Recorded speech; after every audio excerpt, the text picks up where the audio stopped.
राधे राधे, जय श्री कृष्ण। तुलसीदास जी कहते हैं, होई है सोई जो राम रचि राखा, को करि तर्क बढ़ावे साखा। क्यों तर्क बढ़ाते हो?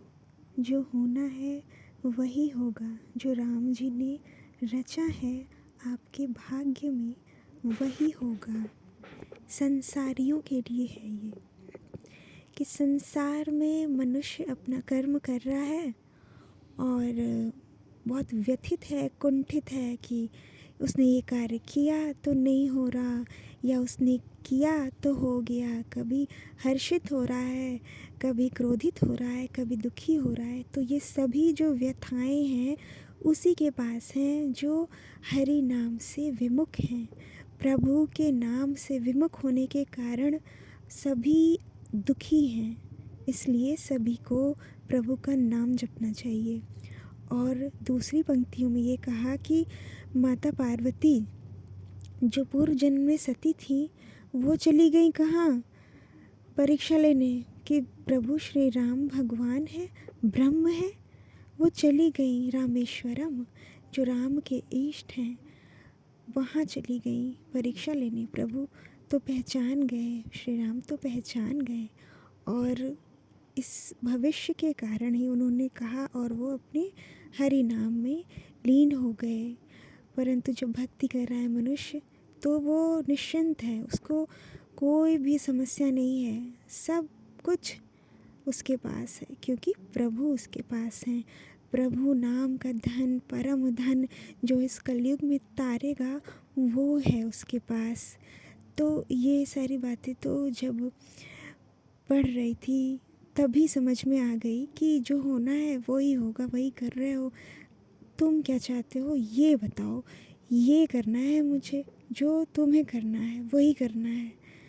तो वो सारी बातें तो बहुत लंबी हैं, परंतु ये वीडियो इसलिए है कि मैं आपको बताने के लिए कि ये जो मेरे कान्हा जी हैं इनको इस वर्ष 10वां वर्ष हो जाएगा आए। और ये हमारे जो ननिहाल पक्ष में प्रभु हैं, भगवान शिव, माता दुर्गा जी, काली जी, परशुराम बाबा और 2 ब्रह्म हैं जो कि 2 भाई थे जिनको कहते हैं ना, पहले बुरा जो होता था वो दे दिया जाता था, खाने में भोजन में उनको दे दिया गया था और किसी ने दे दिया था वो नकारात्मक ऊर्जा, वो कहते हैं ना टोना, वो सारी जो विद्याएं होती थी पहले लोग बहुत सीखते थे तो उन्होंने दे दिया था। तो वो दोनों लोग ब्राह्मण थे जिसके कारण वो दोनों लोग ब्रह्म बन गए और उनका जनेऊ संस्कार हुआ।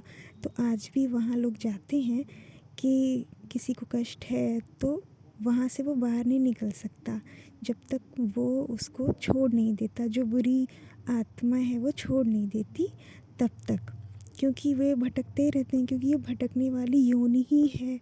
जब मनुष्य शरीर पाकर मनुष्य अच्छे कर्म नहीं करता तब उसको ऐसे भूत प्रेत की योनि मिलती है और वो भोले भाले मनुष्यों पर जो सदैव प्रभु से विमुख हैं उनके ऊपर आ जाती है।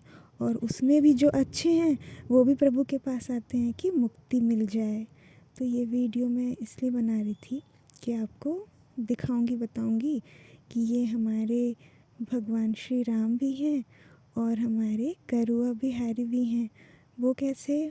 वो ऐसे कि मंदिर में प्राण प्रतिष्ठित रहते हैं प्रभु, तो अयोध्या जी में भी हैं और बिहारी जी भी हैं, करुआ बिहारी भी हैं और ये चलित हैं। चलित का क्या अर्थ है? कि उन्हें उठाया जा सके, एक स्थान से दूसरे स्थान किया जा सके। तो जितने हमारे लड्डू गोपाल हैं वो सब भी ऐसे ही हैं कि उनकी सेवा हो सके और प्राण प्रतिष्ठित हैं तो आप सदैव इधर उधर नहीं कर सकते हैं। तो उसके लिए आपको एक चलित भगवान को भी रखना होता है। तो ठीक इसी प्रकार भगवान जी मुझे ऐसे मिले हैं तो जो कि बिहारी जी, करुआ जी का भी आभास देते हैं, वैसे ही मुस्कुराते हैं और सारी भावनाएं देते हैं जब वो आए थे तब से, और जब प्रभु श्री राम आए तब भी। तो आज ये दृश्य दिखा कि त्रेता युग में जब धनुष को प्रभु ने उठाया तब परशुराम जी आए और सीता मैया व्याकुल हो गई। ठीक वैसे ही आज परशुराम जी को देखा, दर्शन लिया, तो वही दृश्य सामने था कि परशुराम जी तो कब से आए हैं यहाँ पे और सीता मैया अनभिज्ञ हैं, वो कुछ नहीं जानती हैं।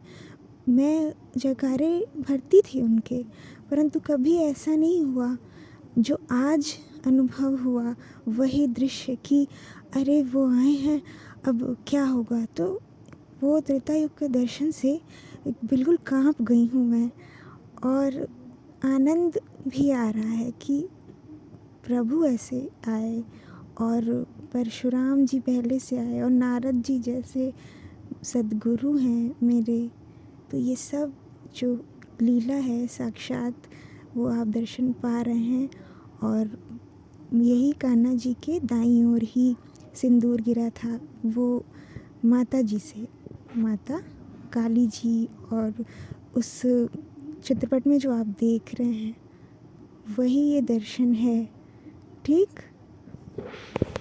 तात्पर्य ये है कि माता सीता और प्रभु श्री राम के जब संयोग हुआ तब परशुराम जी थे और इस समय भी हैं। तो वो दर्शन पाके अभी मुझे आपके साथ इसको बताकर बहुत आनंद आ रहा है। और ये सब प्रभु का प्रेम है, अथाह प्रेम। मैं सदैव कहती थी कि सियावर रामचंद्र की जय, फिर सभी बोलते थे पति की जय, सियापति रामचंद्र की जय। तो मैं इसको तर्क से काटूं कोई, अच्छा ठीक है, वर होंगे तभी तो पति होंगे, परंतु कोई मुझे इस बात के लिए टोके नहीं क्योंकि वो इतना ध्यान ना दे, परंतु मैं दूं स्वयं के लिए कि मैं ऐसा क्यों बोलती हूँ। परंतु इस बार जब जयकारा लगाया तब मुँह से यही निकला कि सियापति रामचंद्र की जय, तब वर नहीं निकला। तो ये सब हृदय रूपी जो प्रभु हैं वो आनंद दे रहे हैं। जय श्री राम।